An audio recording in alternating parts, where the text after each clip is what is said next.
موزايك اف ام الإذاعة الأولى في تونس. Docteur, bienvenue à Midi Show, Mosaïque FM. Merci de me recevoir aujourd'hui. Et bienvenue en Tunisie. Merci. Vous êtes médecin ? Non, je ne suis pas médecin, je suis économiste. Vous êtes économiste et vous êtes spécialiste de santé mondiale alors. Ouais, comment santé ça publique. Vous savez, je crois que être spécialiste en matière de santé publique ne nécessite pas d'être un médecin. Ce qu'il faut surtout comprendre, c'est les questions de justice sociale, c'est les questions de redistribution, c'est les questions de lutte pour ceux qui sont démunis, ceux qui n'ont pas accès aux soins, ceux qui n'ont pas accès aux médicaments, et comment articuler ces positions-là pour porter des voix afin que nos pays, que le monde s'associe aux combats les plus importants. Vous étiez ministre de la Santé et des Affaires sociales du gouvernement Cissé au Mali pendant presque 1 an et 2 mois. Vous étiez aussi, vous avez dirigé l'organisation de l'ONU pour l'enfance, pour l'UNICEF, un programme d'immunisation au profit de 30 millions de personnes au Congo. Aussi à l'ONU-SIDA, en qualité de directeur du département appui aux pays et aux régions.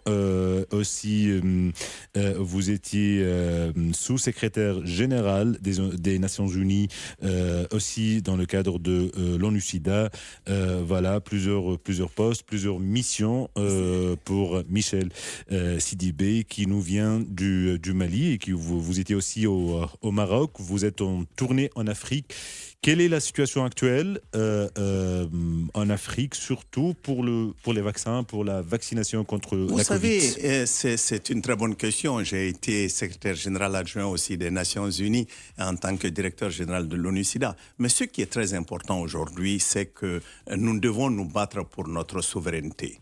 La question qui se pose à nous aujourd'hui, c'est une question vraiment, je dirais, de diplomatie, de santé pour l'Afrique. L'Afrique doit avoir sa voix forte pour nous permettre justement de ne pas avoir les problèmes que nous connaissons aujourd'hui avec la Covid.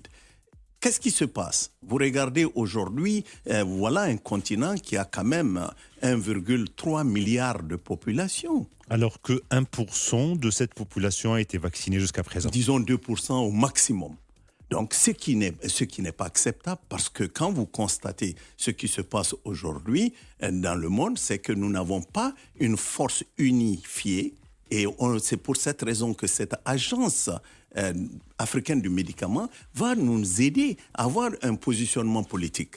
Aujourd'hui, l'Afrique... Une force de négociation. De négociation. Aujourd'hui, l'Afrique ne produit que 3% de son médicament qu'il consomme. Disons que nous consommons les médicaments venant d'ailleurs. Quand vous regardez le marché du médicament mondial aujourd'hui, c'est 1400 milliards de dollars. Et sur ces 1400 milliards, nous ne représentons pratiquement pas 1% de ces 1400 milliards. En termes de production. En termes de production, en termes même de recettes que nous pourrions avoir, parce que ce n'est pas seulement le fait de produire, mais c'est aussi de créer de l'emploi, c'est de transformer l'espace. Nous avons aujourd'hui un problème de souveraineté. Nous devons nous battre pour assurer la dignité de nos populations. Nous avons une demande sociale très forte et comme vous l'avez si bien mentionné, nous n'allons jamais contrôler cette pandémie avec 2% de couverture vaccinale. Deux programmes ont été mis en œuvre pour l'Afrique, COVAX, pour 66 millions de vaccins, et une initiative africaine aussi pour acheter directement le vaccin. Ouais. Jusqu'à présent, l'Afrique n'arrive pas, comme continent, à avoir ces doses pour la population africaine. La question est pourquoi ? Mais moi, je crois que la question, elle est très... excusez-moi, mon invité Michel Sidibé. Oui.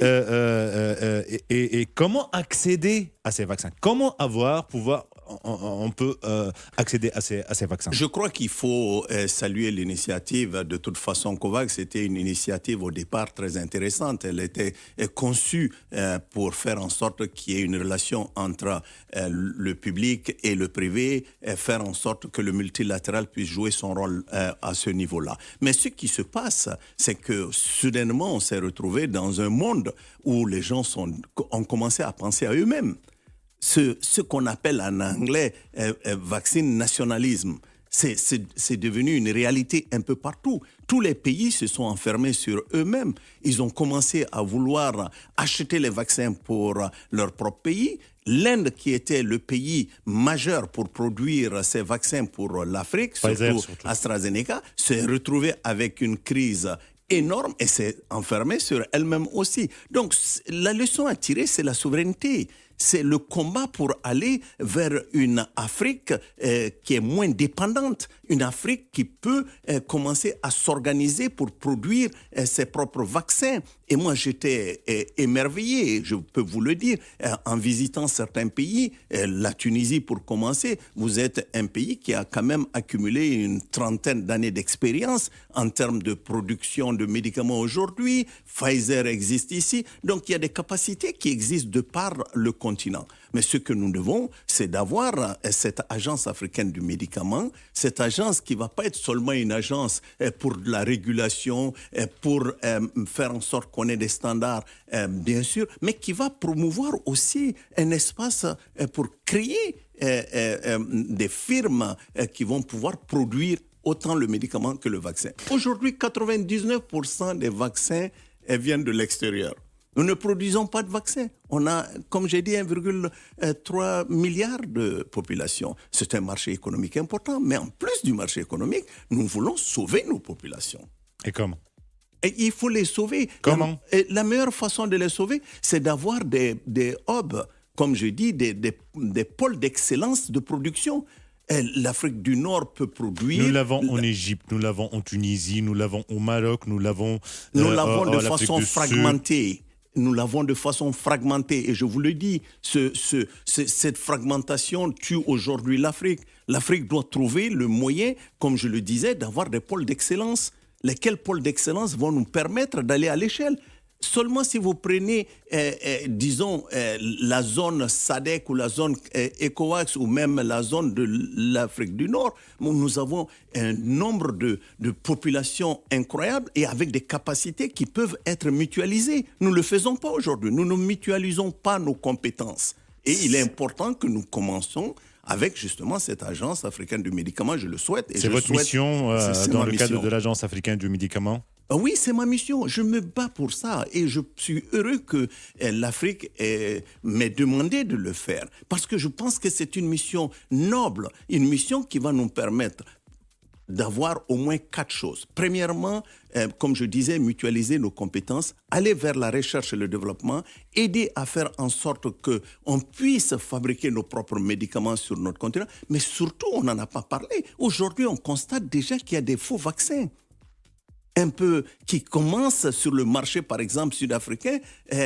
J'ai même tweeté là-dessus pour interpeller le monde, des vaccins qui vont commencer à circuler parce qu'ils savent que le marché n'est pas réglementé, que nous n'avons pas une force aujourd'hui, que ce soit en pharmacovigilance ou que ce soit sur les bioéquivalences, pour nous permettre justement de traquer des faux vaccins qu'on a trouvé, que heureusement le marché sud-africain s'en est rendu compte rapidement. Donc les faux médicaments, c'est criminel à 2 titres ces choses. C'est criminel parce que ce sont des mafieux qui vont profiter de cette situation et c'est criminel parce qu'on tue des pauvres.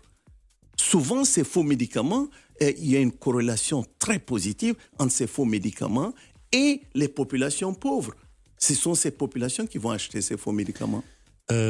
Donc, vous êtes en Tunisie pour l'implantation de cette agence ici ou Moi, je suis là pour vraiment convaincre les leaders tunisiens de ratifier rapidement. La Tunisie fait partie des premiers pays à avoir signé ce traité et ratifier ce traité, faire en sorte que la Tunisie soit dans le pool des premiers pays qui auront ratifié, qui vont se mettre ensemble pour définir ce que sera dans le futur cette agence pour l'Afrique et où est-ce qu'elle peut être mise en œuvre pratiquement? Où est-ce qu'on peut l'implanter? Est-ce que le siège sera en Tunisie? Moi, je pense que le débat est ouvert pour tous les pays aujourd'hui, mais les premiers qui vont ratifier seront les premiers qui vont s'asseoir autour de la table pour faire des propositions certainement aux chefs d'État et qui vont délibérer. Est-ce qu'il y a des conditions à remplir? Oui, il y a des critères. Les critères seront certainement définis par l'Union africaine, mais le premier critère, c'est de ratifier.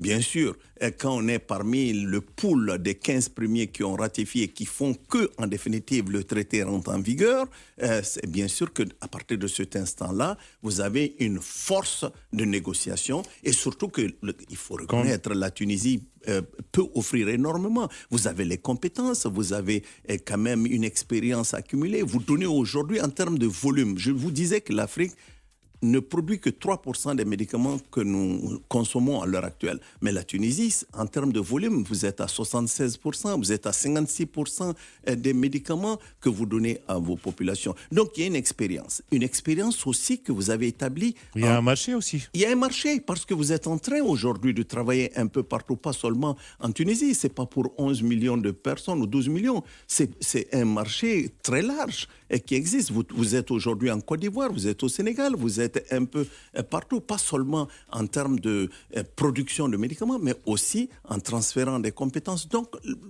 je pense que la Tunisie... Combien de pays africains ont ratifié déjà? Bon, jusqu'à présent, nous sommes à 10, mais nous voulons aller à 15 et on se bat. Et je pense que dès qu'on aura 15, le traité rentre en vigueur et nous allons mettre en place les conditions pour pouvoir faire en sorte que cette agence soit forte et qu'elle soit une option aussi politique de négociation. Depuis quand la Tunisie a reçu le dossier pour ratifier? Je pense que déjà la Tunisie avait déjà signé en 2020. La Tunisie a déjà fait passer ça au niveau du Parlement. J'ai rencontré le président du Parlement hier, ainsi que les présidents de la commission santé. Et bon, le plaidoyer que j'ai fait, c'est celui que je suis en train de faire. Et il faut que la Tunisie soit parmi les premiers pays à ratifier. Et parce que la Tunisie peut apporter énormément dans ce débat sur la santé au niveau continental. Parle aussi notre invité Michel Sidibé, l'envoyé spécial de l'Union africaine pour l'Agence africaine du médicament. Michel Sidibé هو المبعوث الخاص للاتحاد الافريقي الوكاله الافريقيه للادويه اللي مازالت ما تكونتش اللي هي بصدد التكوين، ويقول انه معناها يعمل على انه تكون عندنا سياده على الادويه في افريقيا. تكلمنا برشا على وضعيه ايضا التلقيح وعلاش افريقيا ما تحصلتش على التلقيح الا بنسبه تقرب من 2%، لانه احنا غير موحدين، لانه ما نمتلكش السياده نتاعنا، لانه احنا ايضا غير قادرين على انتاج اللقاحات وانتاج الادويه. واليوم فما كل الدول اللي هي منتجه اليوم الاولويه الى تعطيفها الى شعوبها، هذاك علاش احنا ما تحصلناش على اللقاحات. يتكلم على هذا ويتكلم على الفرصه ايضا بالنسبه معناها الوكاله هذه الافريقيه للادويه، اذا كانت تنجم تكون المقر نتاعها في تونس، ولكنها فرصه لتونس باعتبار انه تونس من البلدان المتقدمة إفريقيا في صناعة الأدوية، وتنجم تكون تفتح أسواق موجودة في الكوت ديفوار يقولوا غيرها من الدول الأفريقية، تنجم تكون عندها سوق جديدة أفريقية بالنسبة لصناعة وترويج الأدوية. Comment vous analysez, Michel Sidibé, la situation en Tunisie en termes de pandémie? Moi, je pense que vous voyez, ce qui est frappant, c'est qu'on constate qu'on a connu des vagues un peu partout. Aujourd'hui, bien sûr qu'ils ont eu 13 000 décès, qu'ils ont peut-être 300 000 cas, mais le vrai problème n'est pas là. Le problème, c'est que ce que nous vivons en Tunisie, nous le vivons un peu partout. Il nous faut, pour casser vraiment la colonne vertébrale de cette pandémie, il nous faut vacciner. Vacciner, atteindre vraiment cette couverture. On dit que l'Afrique a été épargnée. Relativement. Oui, moi je l'ai dit sur France 24, sur plusieurs médias à l'époque, quand on disait que l'Afrique... Mais on a été épargné pour la simple raison qu'on a quand même une démographie jeune, On a une population jeune, donc on a beaucoup de cas asymptomatiques qui ne se traduisent pas nécessairement par des cas douloureux où on est obligé de les prendre en charge parce que la population elle est relativement jeune. Donc l'Afrique, de ce point de vue, le problème de la densité joue un rôle quand même aussi important. Bon, moi je crois que cela ne doit pas nous permettre de ne pas nous préparer sérieusement pour faire en sorte que si ce n'est pas cette pandémie, on aura d'autres pandémies. Vous voyez, c'est la 6e pandémie depuis La fièvre espagnole de 2018. Mais maintenant, le risque, c'est que nous risquons d'avoir des fréquences plus rapprochées. Pourquoi vous dites ça? Parce que tout simplement, je crois que l'homme s'est beaucoup rapproché, l'écosystème s'est transformé, on a beaucoup coupé, et en plus, le virus mute assez rapidement. Contrairement à ce que, donc nos habitudes, tout ce qui fait que nous avons changé énormément, nous avons une proximité avec les animaux, les forêts ont été coupées, ainsi de suite. Donc, il y a quand même un problème écologique quelque part et les zoonoses et tout ça sont des réalités que nous allons connaître. Donc, il faut se préparer. Mot de la fin pour vous, Michel Sidibé. Mot de la fin, c'est que nous avons l'un des plus beaux continents, nous avons un continent jeune, nous avons toutes les ressources pour nous permettre vraiment d'être moins dépendants de l'extérieur. Moi, je n'ai rien contre le partenariat. Il est important, il faut des ponts, mais il faut qu'on tire les leçons de la COVID et qu'on sache que nous ne pouvons pas continuer seulement à attendre des autres pour la santé de nos populations. La santé, ce n'est pas un coût, c'est un investissement et il faut que nos politiques le comprennent et qu'on pense à une meilleure justice sociale aussi pour les plus démunis. Michel Sidibé, l'envoyé spécial de l'Union africaine pour l'Agence africaine du médicament. Merci beaucoup. Merci, c'était excellent. J'ai beaucoup apprécié l'échange. Merci beaucoup. دكتور ميشيل سيديبي والمبعوث الخاص للاتحاد الافريقي الوكاله الافريقيه للادويه كان ضيفنا في ميدي.